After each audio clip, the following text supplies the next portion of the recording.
Sindh house में हमारे MPS को नहीं छोड़ा गया, तो बिलावल तेरा गवर्नर भी केपी हाउस में नहीं घुसेगा।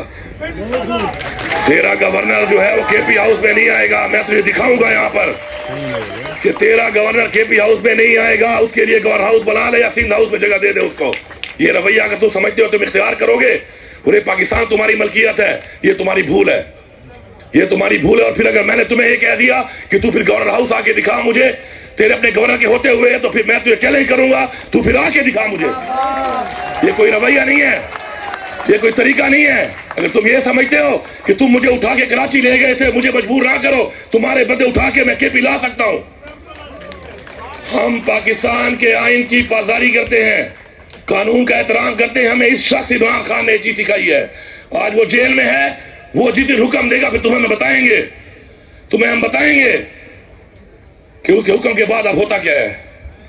उसके हुक्म का इंतजार सिर्फ और सिर्फ हमारे और तुम्हारे दरमियान रुकावट है। ये मैंडेट चोरी करके जो तुम आए हो और जो तुम्हें लाए हैं, उनको ये पैगाम है, बड़ा खुला पैगाम है कि तुम्हारी तो जितनी ताकत थी हम देख चुके हैं। अब तो तुम हमारे सामने एक्सपोज हो चुके हो। इसके बाद तुम एक काम कर सकते हो, और वो है कि तुम मार सकते हो जान से। और ये हमारा ईमान है कि मौत अल्लाह के हाथ में है। जितना दुखाना था, जितना तड़पाना था, जितनी बेइज्जती करनी थी, घरों में घुसना था, बेपर्दगी करनी थी, जबर करना था, टॉर्चर करना था, वो तुम कर चुके हो। अब इसके बाद तुम्हारे पास सिर्फ और सिर्फ एक चीज है, और वो उसे तुम हमें डरा नहीं सकते, क्योंकि वो मौत है। और मौत सिर्फ अल्लाह के हाथ में है। और अल्लाह के हाथ में अगर मौत है, तो अगर हमारा वक्त मुकर्रर है, हमारा ईमान है, फिर तुम्हारा वक्त भी मुकर्रर है। जरा उसको भी सोचो, फिर वो वक्त तुम्हारे पे भी आ सकता है, क्योंकि वक्त तो मुकर्रर है। तो मैं ये मैसेज देता हूं, जिस तरह उमर अयूब साहब ने बात की कि 9 मई के ऊपर आप झंडा लहराएं तहरीके इंसाफ का, तहरीके इंसाफ के झंडे के साथ, तहरीके इंसाफ के झंडे के साथ पाकिस्तान का झंडा एक ही झंडे पे लगा लो। ये पैगाम मैं पूरे पाकिस्तान को दे रहा हूं, बाहैसियत वज़ीर आला सूबा खैबर पख्तूनख्वा दे रहा हूं कि एक ही डंडे पे 2 झंडे लगाओ, एक पाकिस्तान का, एक तहरीके इंसाफ का। और तुमसे कोई वो डंडा और झंडा छीनता है, मुझे वीडियो भेजो। जो SHO, जो सिपाही होगा, उस पे खैबर पख्तूनख्वा में गद्दारी का पर्चा होगा पाकिस्तान के आइन के मुताबिक। और फिर वो आएगा जब यहाँ पर, फिर वो जो हमारी रिवायत है ना इज्जत देने वाली, फिर वो रिवायत नहीं होगी, वो इज्जत देने वाली रिवायत नहीं होगी। वो रिवायत फिर होगी, वो रिवायत जिस तरह हमारे आबा अजदाद ने पहले इस्लाम की जगह लड़ी, फिर तहरीके पाकिस्तान की जगह लड़ी। तो आज फिर हमें मजबूर ना करो कि आज हकीकी आजादी के लिए हम उस जंग पे मजबूर हो जाएं। हमारी रगों में वही खून है। अगर हमें रोक रहा है तो पाकिस्तान का कानून और इस शख्स का सबर रोक रहा है। इस शख्स का सबर, इस्लाह कर लो अपनी। और तुम अगर ये समझते हो कि हमें धमकियां दे रहे हैं, हम धमकियां नहीं दे रहे। तुम्हें पता है तुम्हारा कितना ज़र्फ है और हमारा कितना ज़र्फ है, और हमें पता है कि तुम क्या और हम क्या हैं। एक से अच्छी तरह हम पहचान चुके हैं किसके क्या इंटरेस्ट है, कौन पाकिस्तान से वफादार है और कौन पाकिस्तान का गद्दार है। ये सर्टिफिकेट तो हमें ना दो, हमारे ऊपर तो तुम गद्दारी के लगा चुके हो।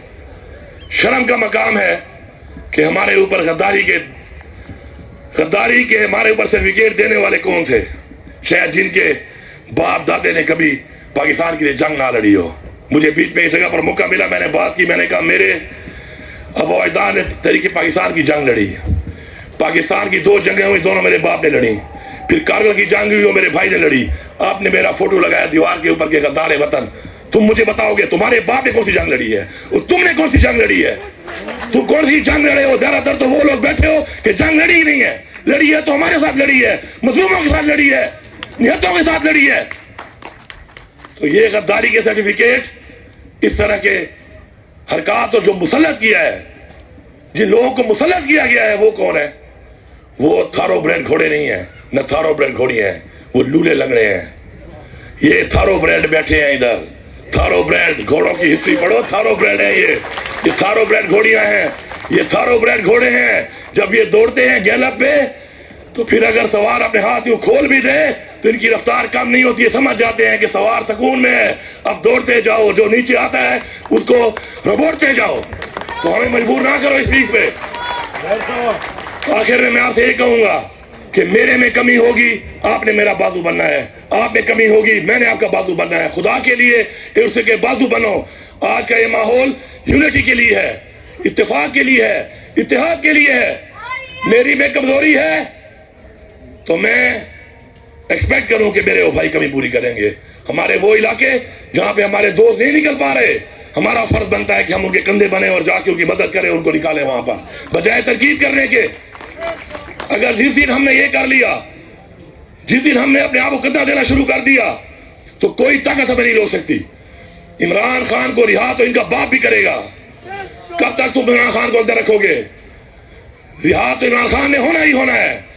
اب ایسے رہا ہو جائے کہ ہم اس قانون کو سلام کریں، بجائے کہ کل ہم خود رہا کروا لیں اور پھر اس کے بعد ایک نئی روایت بن جائے کہ رہائی قانون میں نہیں، قانون کے ذریعے نہیں، عوام کی طاقت سے ہوئی ہے. عوام کی طاقت سے ڈرو، خدا کا واسطہ ہے، عوام کی طاقت سے ڈرو.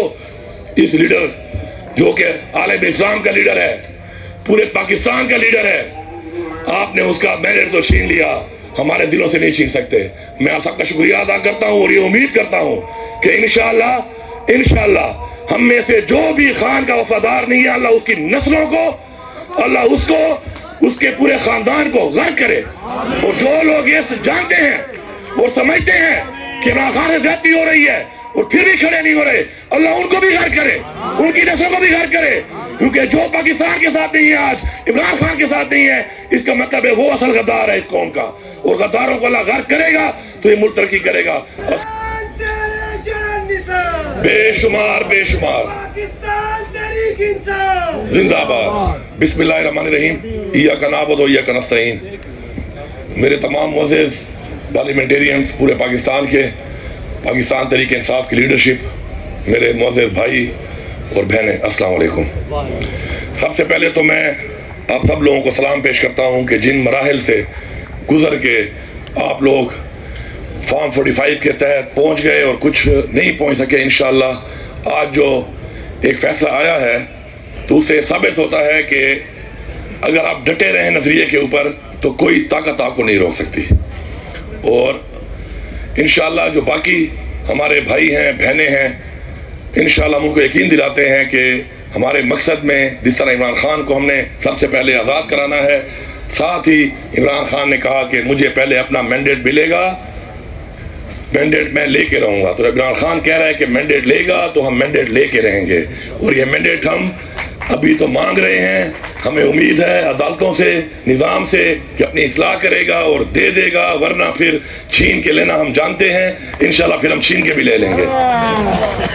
ایک 5 سیکنڈ کے لیے سارے لوگ عمران خان کی آنکھوں میں دیکھیں، ذرا 5 سیکنڈ لگاتار دیکھیں آپ سارے.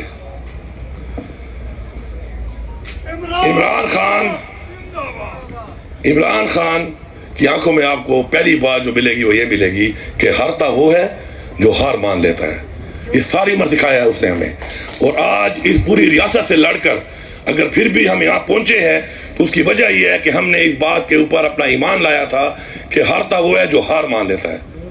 اس کے بعد عمران خان نے ہمیں سکھایا خوف کا بت توڑو. آج ہم خوف کے بت توڑ چکے ہیں. آج جان چکی ہے اور ریاست کے ظلم جبر کی انتہا کرنے کے بعد بھی وہ لوگ زندہ ہیں، وہ لوگ موجود ہیں کہ جو ٹوٹ نہیں سکتے. مر سکتے ہیں، ٹوٹ نہیں سکتے. یہ ہم نے ثابت کیا ہے. تیسرا، میں کا بت توڑنے کا کہا عمران خان نے ہمیشہ. ہم میں سے بہت سے لوگوں نے ابھی میں کا بت نہیں توڑا. اپنی میں سے ہم میں سے بہت لوگ نہیں نکلے. میں سب سے ریکویسٹ کرتا ہوں کہ میں کا بت بھی توڑ دو. میں کا بت توڑو. اگر آپ کی تنقید سے عمران خان کی کاز کو نقصان پہنچ رہا ہے تو آپ زیادتی کر رہے ہیں. آپ کی کسی سے نہیں بنتی. لیکن اگر آپ اس اپنی ذات کی وجہ سے، اپنی میں کی وجہ سے کوئی ایسی تنقید کرتے ہیں یا اپنی ذاتی انا کو آپ تسکین پہنچاتے ہیں اور اسے عمران خان کی کاز کو نقصان ہو رہا ہے تو ہم کبھی بھی ایسے شخص کو بھی معاف نہیں کریں گے. یہ بھی میں برملا یہاں پہ کہہ رہا ہوں.